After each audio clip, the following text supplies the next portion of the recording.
Lord! Gusto ko yung wheezing na yun. Hindi ko na kaya. Ang hirap pa. Pagkatapos ito, hindi na ako mag-aasin. Ayoko na ng maalat. Grabe to, pati yung core ko gumagana. Parang engaged din yung core ko dito. Bawal muna ang magpa-cute at pa-sweet. Dahil ngayong gabi sa Pinasarap Kusina Battle, literal na aalatin tayo. Sa malawak na asinan kasi mangyayari ang mainit na banggaan. Kaya pa ng bisig? Kayang-kaya pa. 9 na lang! 20, last 10. 9.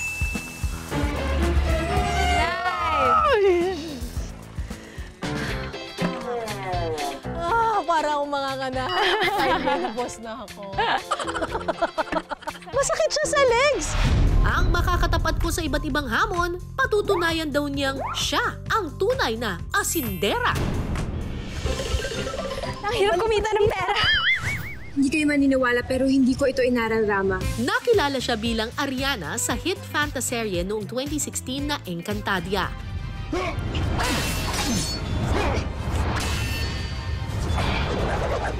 At napabilang sa iba't ibang kapuso shows, comedy man o drama. O na nagpapanggap lang si Venice na heredera ni Sir Gov. Sugar, bumalik ka dito. Hindi pa ako tapos sa'yo. Sugar! Walang iba kundi si Ara San Agustin. Wala ka lumagpas! Wait lang! Ay, may momentum kasi eh!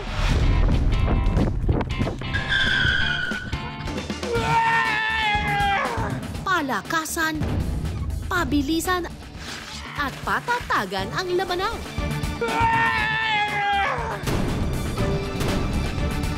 Parang mapapaanak ako dito. Sa ilalim ng tirik na araw. Ito ang Pinasarap Kusina Battle Asinan Edition. Ano ba yan? Akala nyo lang madali, pero hindi!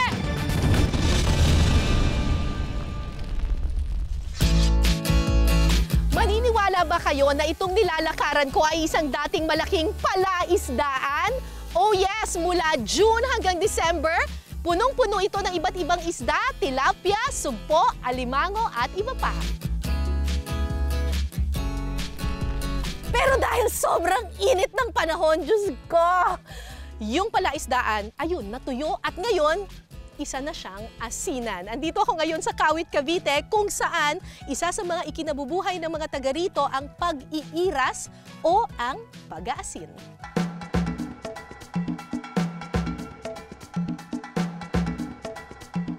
Sa sobrang init ng panahon dito, itong isang buong tumpok ng asin na ito, nagawa lang sa loob ng ilang oras. Ngayon sa Pinasarap, sa ating Kusina Battle Asin Edition, magpaparamihan tayo ng makukuhang asin. Siyempre, kailangan may kalaban tayo dyan.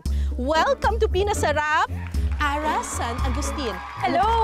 Ano ginagawa mo dyan? Ito, nag-iipon ako ng mga asin. Teka, yan yung challenge natin eh.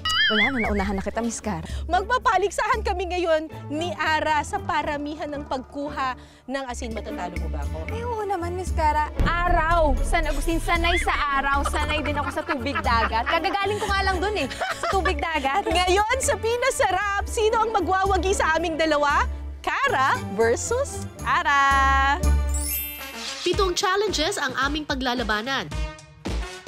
At sa huli, isa lang ang tatanghaling Kusina Battle Asinan Queen. Ang pag-iiras o pag-aasin sa Kawit, Cavite, kabuhayang minanapa raw nila mula pa noong panahon ng mga Kastila. Katunayan, ang irasang ito lagpas 100 taon na. Lumipas man ng mahabang panahon, napapanatili nila ang paggawa ng dekalidad na asin. Kaya sa ating unang challenge, kukunin namin ang mga natuyong asin mula sa banigan o salt bed. Ang may pinakamaraming makukolektang asin sa loob ng 5 minuto ang mananalo. Kasama namin dito si Nanay Cristina. Tuturuan niya kami kung paano ano bang tawag dito? Panulong ko. Panulong? Panulong. Parang susudsurin namin yung asin para maipon na siya. Sige po, paano pong gagawin? Sa pangongolekta ng asin, gumagamit sila ng panulong na magsisilbing panulak ng mga dumikit na asin sa banigan. At ang pangabig na ginagamit para ipunin ang asin papunta sa buntunan o collecting area ng salt bed. Marami to, Miss Cara. Kailangan masimot lahat yan? Masisimot nyo lahat. Yun ang the best na mananalo. Ganon. Arm workout to. Okay, kaya natin to, Ara. Kaya natin to. Ang unang sasabak si Ara. Kusina Battle Asinan Edition Round 1, simulan na! Grabe! Competitive! Magkano ba yung presyo, yung price nito?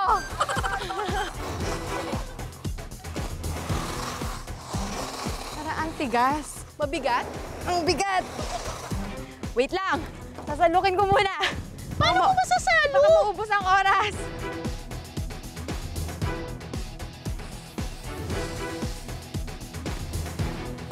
One minute na lang? Hindi, 1 minute pa lang. 1 minute pa lang. May 4 minutes pa. Naku, Miss Cara. Sorry. Okay. Ang dami na nakuha ka agad. Nakakairita, ha? Simutin natin. Yun. Oh, haba ng kamay. Abot. Dinaan sa haba ng kamay. Ito pwede nang hindi itulak Oo nga, eh. no, hindi na pwede. Yung Kailangan. mga malalapit. Aha, yan ang gagawin ko. Unahin ko muna yung Sa malalapit. Pang malayuan lang yung panula. Pang malayuan lang ata yun eh. Ay, may matitigas talaga. Ah, may mga matitigas? Opo, mga hindi talaga siya mas-creep. Grabe to, pati yung core ko gumagana. Parang engaged din yung core ko dito. Last 1 minute! Oh my gosh. Wala nang oras bumalik. Dito na tayo. Yeah!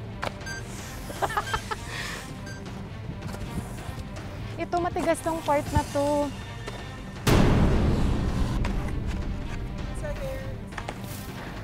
Go, go, go! Ayan!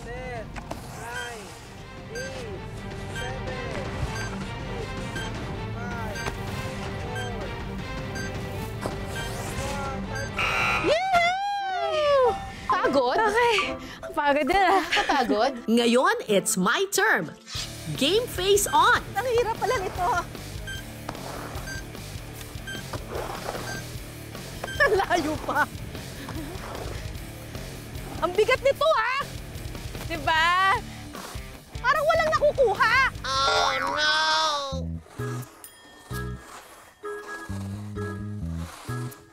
Yan, meron, meron.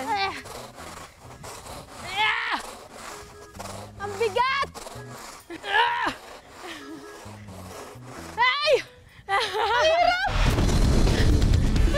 Ang hirap naman! Ang bigat! Akala nyo lang madali, pero hindi!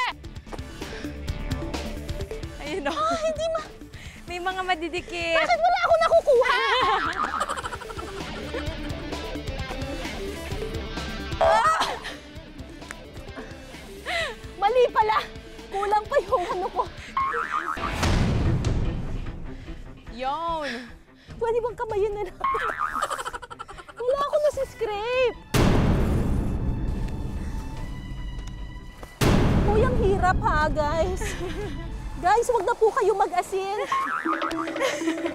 Diyos ko, Lord. Gusto ko yung wheezing na. Hindi ko na kaya. Pagkatapos ito, hindi na ako mag-aasin. Ayoko na ng maalat. Ah! Nanggigil na. Nagkaasin ka ba o nag-escoba? Yun. Para puro lupa na yung nakukuha ko. 20 seconds! Oh my God! Ay!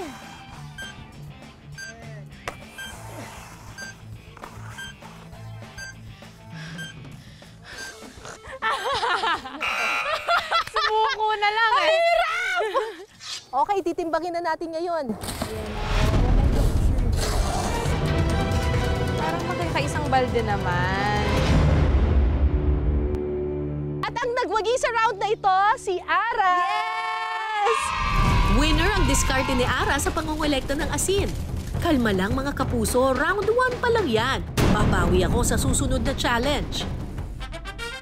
Pagkatapos makolekta ang lahat ng mga asin mula sa salt bed, ready na ang salt bed para sa next batch ng pagpapatuyo ng tubig dagat.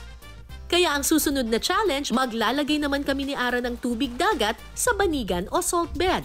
So nakikita ninyo ngayon, tuyo na yung salt bed. Pwede na siyang lagyan ulit ngayon ng tubig para mapatuyo. Tapos kapag napatuyo, magiging asin na naman.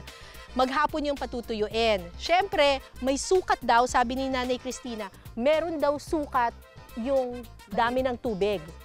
Ilan po? Pagka po tuyo ang banigan, malimit po binibigay namin 40 hanggang 50 timba. 40 hanggang 50 timba. As in talagang punong-puno yung timba. Po. Tapos dito po ilalagay. Po, para, kasi po pag dito nyo nirekta, natatanggal po yung bato niya. Kaya kailangan po meron itong Ay, nakalapat. ganun. Galing. Nakalapat. At saka siguro para masala na rin, para walang mga lumot-lumot or whatever, no? Meron din naman po siya sa laan. Ayun. Sinasala nyo rin talaga. Sa round 2 ng ating Kusina Battle Asinan Edition, maglalagay kami ng 30 balde ng tubig dagat sa salt bed na naka-assign sa amin. Ang rule dito, dapat puno at eksakto ang sukat ng bawat baldeng ibubuhos. Ang pinakamabilis matapos ang mananalo sa round na ito. Let's get it on! 1!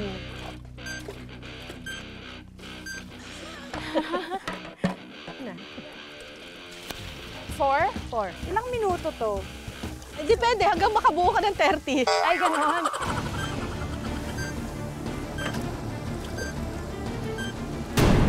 Nine. Kaya pa! Kayang-kaya. 10. Grabehan na ito ha, batak na batak ang core mo, Ara. Buhos lang ng buhos. Konti na lang! 10 na lang. Kaya pa ng bisig? Kayang-kaya pa. 9 na lang! 7 to go! 6. 1. Yay! Mahirap pala gumawa ng asin. Now, it's my turn.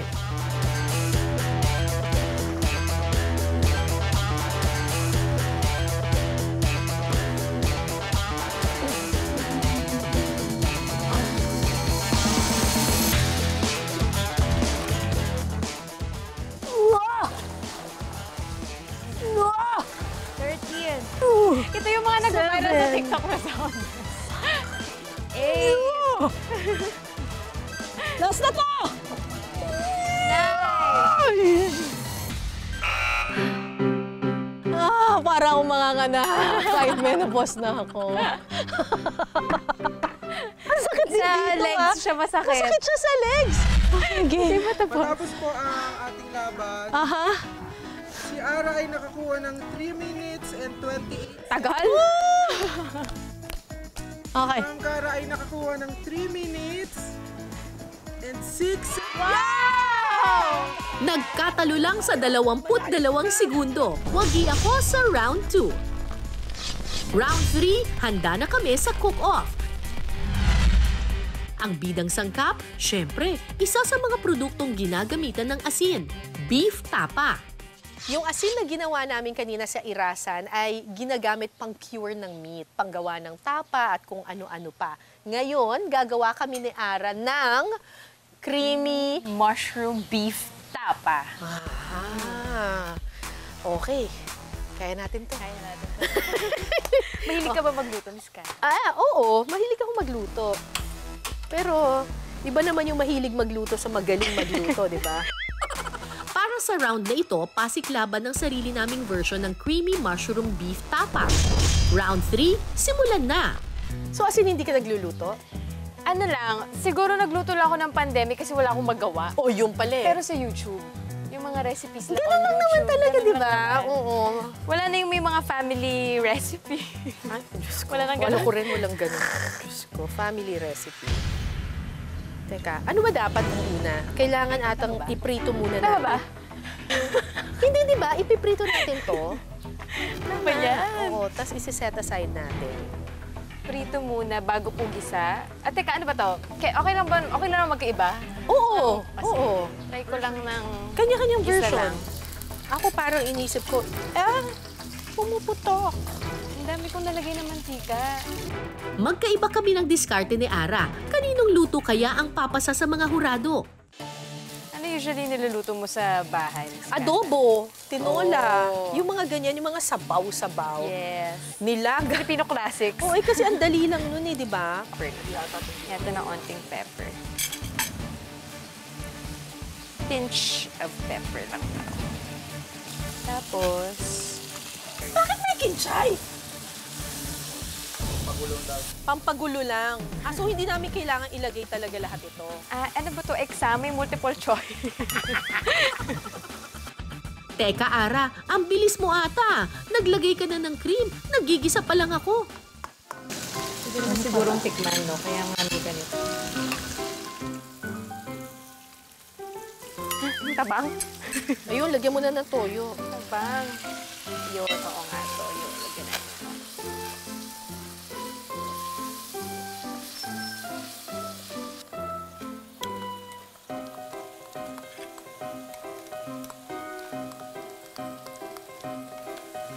Ito yung mga ulam sa catering kapag may teleserye, di ba? Creamy mushroom beef tapa. Hindi brown yung akin. Bakit Magkaiba tayo ng kulay. Wait! Baka mas maalat yung sa akin. Nilagyan ko po kasi ng toyo. Lagyan ko ng toyo? Yung... Okay, tikman na natin to. Umalat eh. Umalat eh. Thank you. Kasi, ang problema ko, nilagyan ko na kasi siya ng toyo at saka ng asin. Eh, hindi pa pala siya kumukulo ng todo. So, nung kumulo na siya ng kumulo, Kumalat yung lumasa alat. na, nag-evaporate na yung ibang sabaw, ayun, umalat na po. So, ang lesson po natin ngayon, huwag po kayong magdadagdag ng masyadong maraming alat hanggat hindi pa luto-luto. Maya-maya pa, ready to plate na ang aming bersyon ng creamy mushroom beef tapa. Okay na to. Tsaka yung nonchalant lang din. Yan ba ang nilalagay? Pengi rin ako.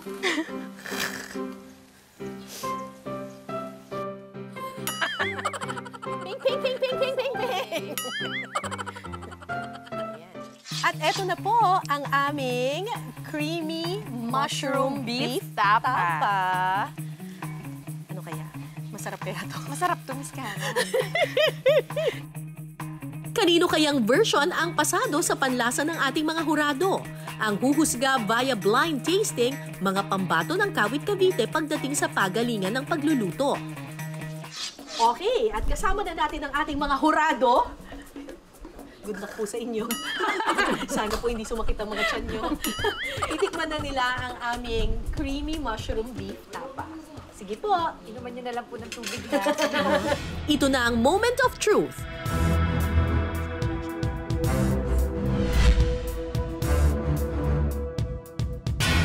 Medyo maalat lang na konti. Maalat. Maalat po. Ng konti. Okay. Maalat daw. Ako, nakapahawak na sa tubig si ate. Creamy naman din siya. Creamy naman. Konting alat, pero pag nilagay sa kan, Mawawala na. Kayo naman po. medyo maalat na. Ano naman kaya ang masasabi nila sa isa?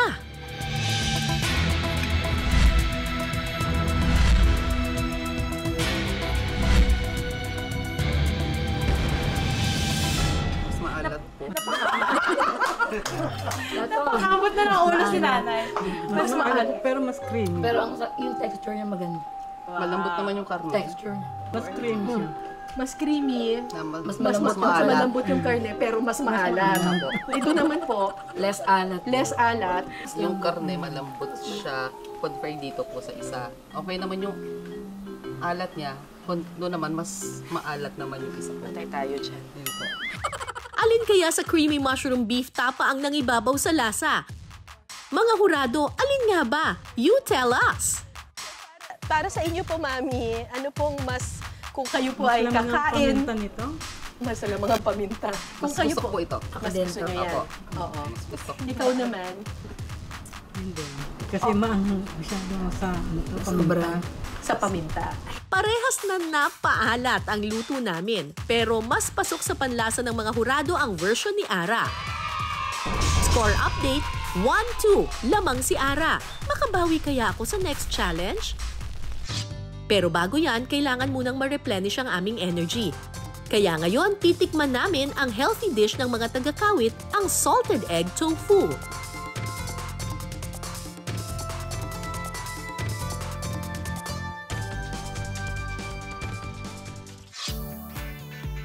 Magigisa ng bawang at sibuyas. Sunod na ihahalo ang melted butter. Saka ilalagay ang egg yolk. Hahaluin lang ito at sunod na ihahalo ang dahon ng sibuyas, slurry o cornstarch na tinunaw sa tubig, at evaporated milk. Saka titimplahan ng paminta, siling pula, patis, asin at seasoning. Ilalagay na rin ang napritong tokwa. Hahaluin lang ito hanggang dumikit ang sauce sa tokwa. Huling ilalagay ang puti ng itlog na maalat.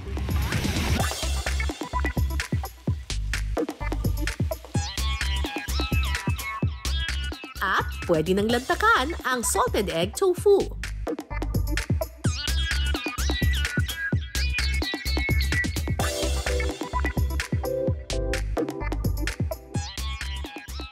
Ito muna tikman natin. Ito ay salted egg. Diyos ko, salt na naman. Salt na naman. Oo, salted egg tofu. So healthy, ganyan. Baka yung sa irasan yung ginamit nilang salt para dito. Tikman natin.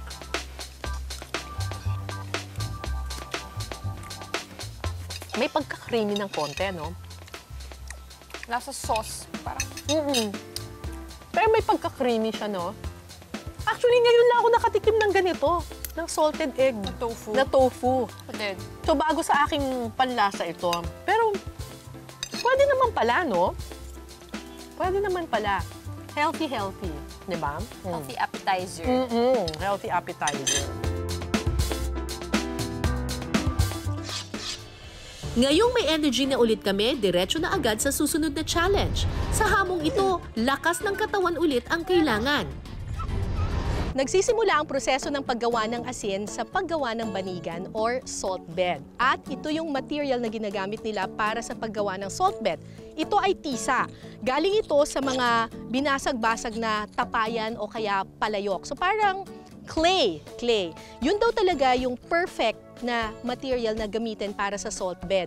Kasi kapag gumamit ka raw ng semento, ang makukuha mo ay buhangin na. Pero kapag clay, lalagyan nila ito ng tubig, tapos kapag natuyo na yung tubig, lalabas at lilitaw na yung asin. Ang challenge sa amin ni Ara ngayon ay gumawa ng isang banigan or salt bed. Tapos, kailangan padadaanan namin siya ng pison para talagang flat na flat siya at pantay na pantay. Let's do it! Para sa round 4 ng Kusina Battle, kailangan naming patagin at pantayin ang mga salt bed gamit ang tinatawag nilang pagulong na gawa sa simento at kahoy. Ang bigat nito umaabot sa 300 kilos. Sa loob ng 3 minuto, paramihan kami ni Ara ng lap o balik ng pagulong mula sa pagkabilang dulo ng salt bed. Ang may pinakamaraming balik habang nagpapagulong, siya ang panalo. Ako naman ang unang sasabak sa round na ito. Kusina Battle Asinan Edition Round 4, fighting!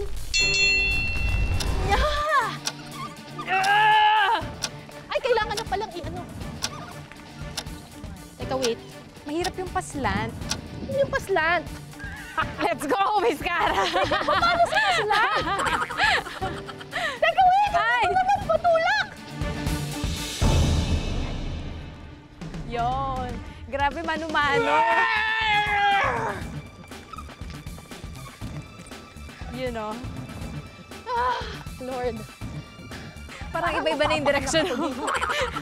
Iba-iba na yung direction ng wheelbarrow.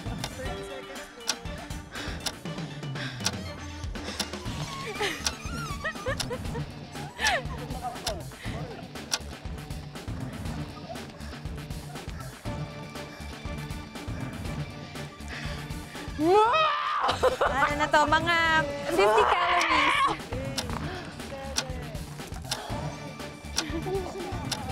Ayoko na. Kaya. Mga ilang calories kaya yon? Upo muna ako dito. Pagod ako. Ang hirap pala gumawa ng asin. Ang hirap. O ikaw naman, Ara, laban! Ay! Wala ka nang mag-pass! Wait lang! Dumiretso sa ano? Ay! May momentum kasi eh!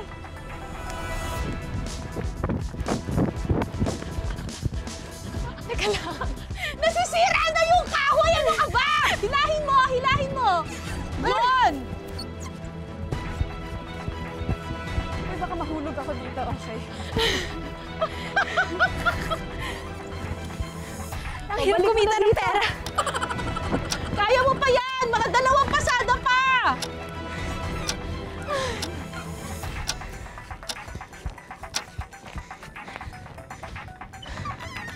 Isa pa! Push! Push! Push! Push! Push! Push! Hoy!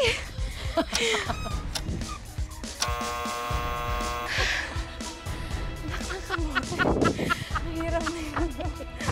Ang hirap na mga pinapagawa niya! Nakakalasing.